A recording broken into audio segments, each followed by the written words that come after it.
ଅଭଡ଼ା ଅଭଡ଼ା କଣ ଆପଣ ମାନେ ଜାଣନ୍ତି? ଶ୍ରୀମନ୍ଦିରର ରୋଷଘରେ ଯେଉଁ ଚାଉଳ ଥାଏ ରନ୍ଧା ହେବା ପାଇଁ ତାହାକୁ କହନ୍ତି ଅମୁଣିଆ ଅନ୍ନ।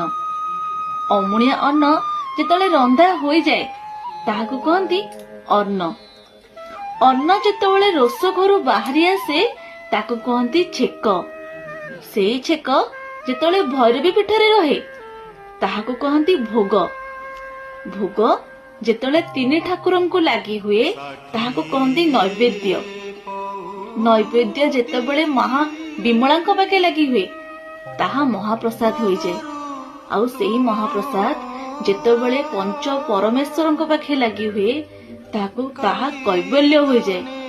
ଆଉ କୈବଲ୍ୟକୁ ଯେତେବେଳେ ଭକ୍ତମାନେ ଗ୍ରହଣ କରନ୍ତି ଖାଦ୍ୟ ରୂପରେ ଖାଇଥାନ୍ତି ତାହା ଅଭଡ଼ା ହୋଇଯାଇଥାଏ। ଅଭଡ଼ାର ପ୍ରତ୍ୟେକ ଶୁଖିଲା ଅଂଶକୁ ଆମେ କହୁ ନିର୍ମାଲ୍ୟ।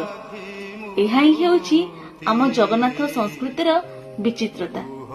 ଆପଣମାନେ ଅଭଡ଼ା କଣ ଜାଣିଥିବେ ବୋଲି ମୋର ଆଶା। ଯଦି ବି କିଏ ଏହାକୁ ଜାଣିନାହାନ୍ତି ତାଙ୍କୁ ଏହି ଭିଡିଓଟି ସେୟାର କରିବେ ଆଉ ଆମ ଜଗନ୍ନାଥ ସଂସ୍କୃତିର ପ୍ରଚାର ପ୍ରସାର କରିବାକୁ ଭୁଲିବେ ନାହିଁ। ଜୟ ଜଗନ୍ନାଥ।